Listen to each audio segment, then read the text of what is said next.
this topic is very, very important. That is why I'm trying to repeat it, and you should also concentrate on it, that what is its significance, because the electron microscope has completely changed the base of the material science. With the invention of transmission electron microscope, the actual engineering of material started. Up to that time, we were mixing things, we were heating things, we were mining different ores, and we were converting them into different products, but we didn't know what we are scientifically doing. That science, that engineering was totally empirical. That we did something and we got something and we just said that when you do this, you will get this. And I give you the example of the iron tools that people used to go to blacksmith. He used to hammer the red hot the tool, then hammer it and then put it in water.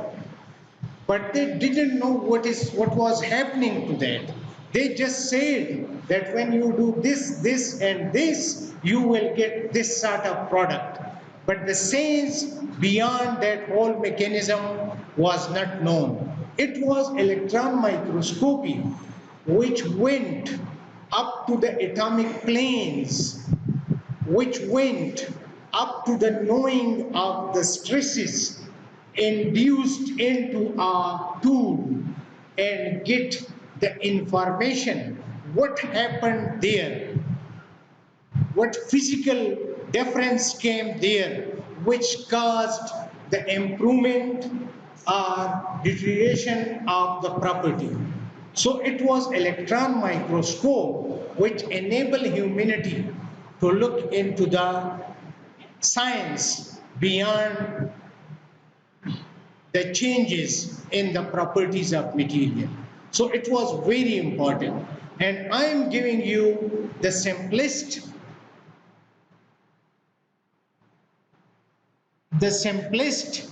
sort of information which you get from an electron microscope. I will tell you in detail in the coming lectures that first it was the transmission electron microscope which was developed. Later on, the scanning electron microscope was developed, and it was in 1932 that they first assembled and gathered together various parts in the form of the transmission electron microscope. And once it was made, then there was a problem of how to make electron transparent sample, because making electron transparent samples, as I showed you in your visit to the labs, that when you thin down the material beyond a certain level, then it cracks automatically.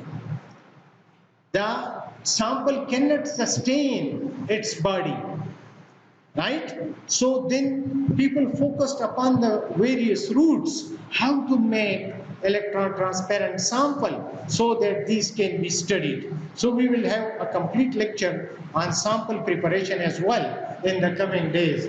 But let me tell you the basic thing, that in general, electron diffraction pattern enabled the structural analysis of a material under test, right? So you can study thin films from micron level up to a few angstrom thickness using the transmission electron microscopy, or finely dispersed crystalline materials. If there are crystals embedded in a glass, if there is a totally crystalline material, if it is a metal piece, any sort of material can be studied using transmission electron microscope. So complete structural determination including the establishment of the atomic coordinates and the angles and the refinement of atomic thermal vibrations. You can do these. I told you that the first thing you do for a material is to do its XRD. When you do XRD of a material, you know about the interplanar spacings.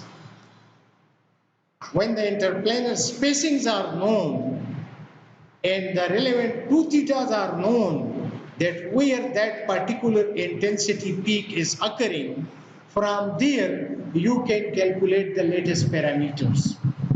From there you start imposing different symmetry conditions. For example, if you say that I found, yes, for the unit cell, that A is equal to B, not equal to C, and the angles are all 90 between different planes, then this symmetry is tetragonal. But within tetragonal, there are many space groups. That which space groups can describe this particular structure, and for that you go to further details in the electron microscopy. Secondly, I told you that when you do XRD and determine a structure or what that whole sample contains, but there are certain minor phases which are beyond the resolution limit, the capability of XRD, you use electron microscope for that. Because with an electron microscope, you can go up to the nano scale to know about the features present inside the material. With the electron microscope, you know the morphology of individual crystals. The tilting of the sample enables you to look into the different dimensions of the same crystal. I showed you yesterday a page that if this page is placed in the sample like this, then you will presume that it is a hair or a needle in the microstructure of this sample. But when you tilt it and you see this face, then you say, oh, this is not a needle, it is a plate. But when you see this face, then you come to know that it is a rectangle type plate, right? So that tilting enabled you to know about the morphology of individual crystalline material. Secondly, I told you that you can see the difference between the polycrystalline and the single crystal material. In the single crystal material, you start from a point, this is a crystal, and when you take diffraction pattern from here, from here, from here, from here, and it gives you a diffraction pattern of the same symmetry, the same zone axis. For example, if it is 001 zone axis and the diffraction pattern here, you focus in the machine, you are translating sample inside the machine. And you started from this end and reach here. And the same diffraction pattern is observed. This means that this is a single crystal. But here is a minor boundary, for example.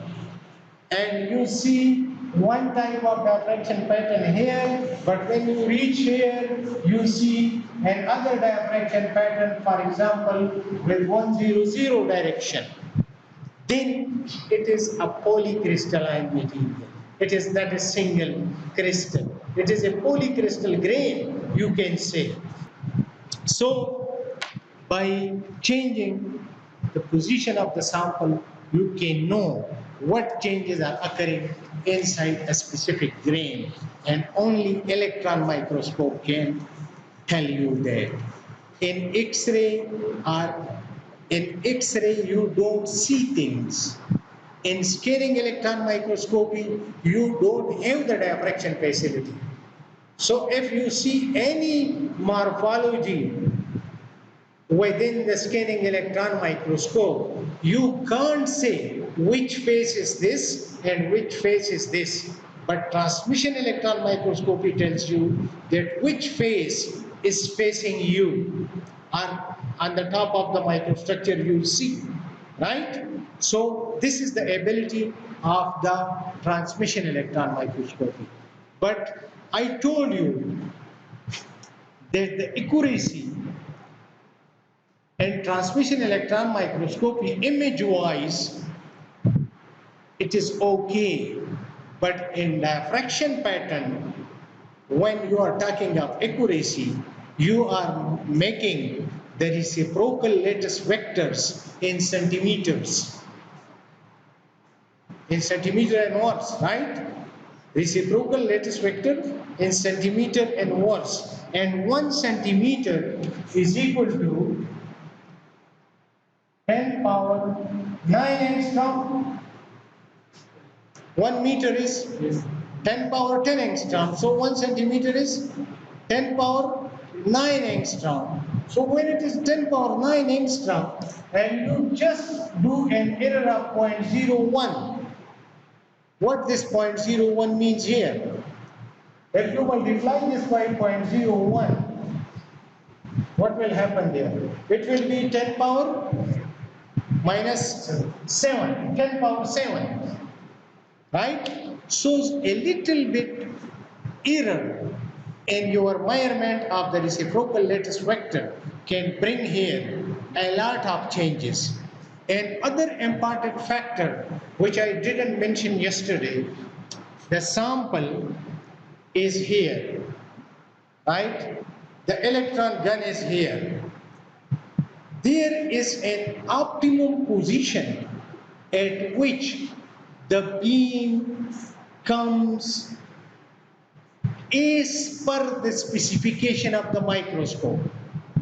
And what the microscope tells you on the screen, it is affected by the change of height of the sample. When the height of the sample is changed, the result will change here. So there is a term which people call the eucentric height. The eucentric height. So your eucentric height must be correct in order to rely on the electron diffraction result. If this eucentric height is not correct, then what will happen? This position will change slightly, and your diffraction pattern will not be that much informative which you need. So eucentric height is usually corrected by various knobs, and you move the sample. If it translates, then this means the sample is not at eucentric height. But if the sample is not translating, it is in the same place, then you say it is eucentric height correction has been made. So that requirement is very, very important. Similarly, all the focusing requirement of the microscope must be at the optimum level. Then your result will be reliable. So a person who is not properly trained and he uses the microscope and give you the result, your first question should be, was the microscope at the correct eucentric height? That correction was made? If no, then you can't rely on that result.